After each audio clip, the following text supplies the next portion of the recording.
Hi, everyone. Thanks for your patience for today. So this is a really quick run through of that warm-up problem that we were going to do, and a couple of finishing off the notes, the examples that we had for today. So in this, we're going to find the x-intercepts for this function, and we're going to start off by using the quadratic formula to do that. Now, the quadratic formula looks like x equals negative b plus or minus the square root of b squared minus 4ac all over 2a. As a reminder, I'm never going to ask you to memorize that on any assessment that is kind of on your own, that you're not allowed to use notes on or anything like that. It will be provided for you, but you also have the option of looking it up too or asking me what that is. I'm never going to ask you to memorize that. What you do need to know, however, is how to use it. So first and foremost, if we're going to find x-intercepts, it means that we need to make sure the y is equal to 0. So we're going to take that same equation we see, and we're going to change the y equal to 0. Once that's all set up, we're going to create our standard form where we find the a, b's, and c's. So we're already there. A is going to be equal to 3, b will be a negative 7, and c will be a positive 1. So once we have those numbers, and granted, those are numbers, they're not any of the x's or anything like that. The a, b's, and c's are purely just what the coefficients are. So we're going to take all those numbers and we're going to plug them into the quadratic formula. Here's what it looks like. Opposite of b is going to start off by taking the negative 7 we have here and switching its sign to positive 7. Then we have the square root of b, which is negative 7 squared, minus 4 times the 3 times the 1. And it's all being divided by 2 times the 3. That's how all the numbers get set up. When you first start to simplify this, the 7, the plus or minus, and the 2 times the 3, which is a 6 on the bottom, they are really not going to change for a while. They're just going to kind of hang out there. Where you need to make your changes is inside the square root. That's where a lot of your changes are going to first happen. Your very first number is the negative 7 squared, and that should be the number positive 49. Since you're squaring a negative, it will change into a positive. After that, we're going to have a 4 times a 3 times a 1, which is a grand total of 12. And since I only see one subtraction sign in this entire setup for the second half, there's no other negatives, it's still going to be a subtraction sign. So again, we still have that 7, the plus or minus, we still have the 6 in the denominator, but now on the inside of this, we have the square root of 37. This is where your decimals will start to come in.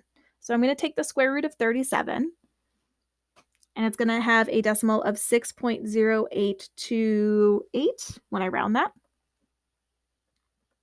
Still keeping everything else the same. And now we're ready to actually solve for our final numbers. I'm not going to do any division first. I technically have to add and subtract all the numbers in the top first, and then I can divide by 6. So if I add first, I'm going to have 13.0828, and that's going to divide by 6.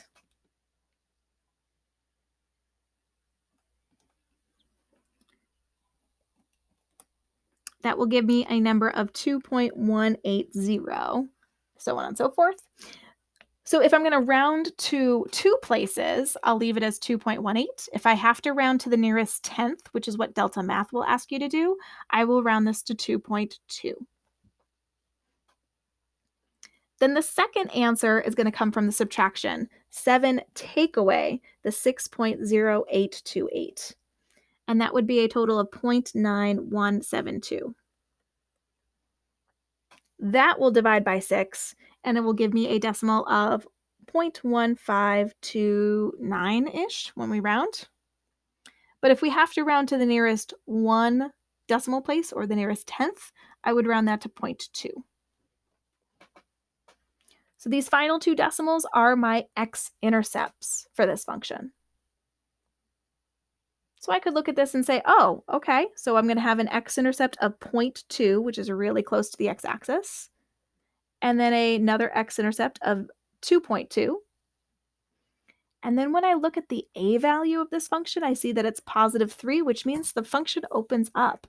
So I can start to get a picture or an idea of what this graph is looking like and where it's located on the graph. The last part of all of this was the solving by factoring. So if we're already factored, great, we can just set those factors equal to 0 and go from there. But I'm very quickly going to run through what it looks like for B and C. So B, we're set equal to 0. First step is all done. Our next step is going to be to factor.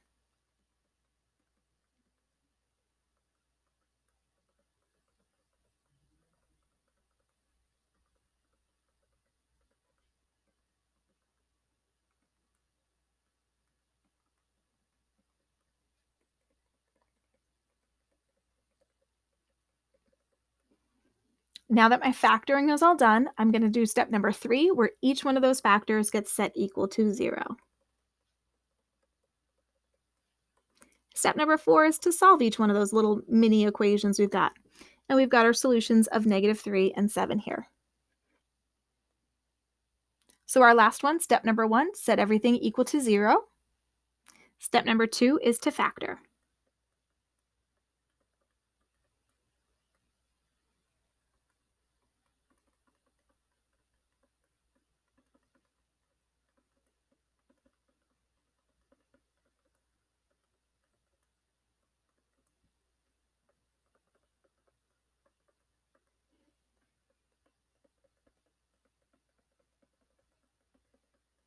Step number 3 is we're going to take each one of those factors and split up the equation into 2 little mini equations. Always equal to 0. And then to solve.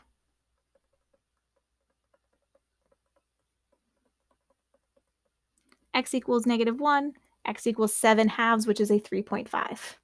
And those would be the x-intercepts for those particular equations.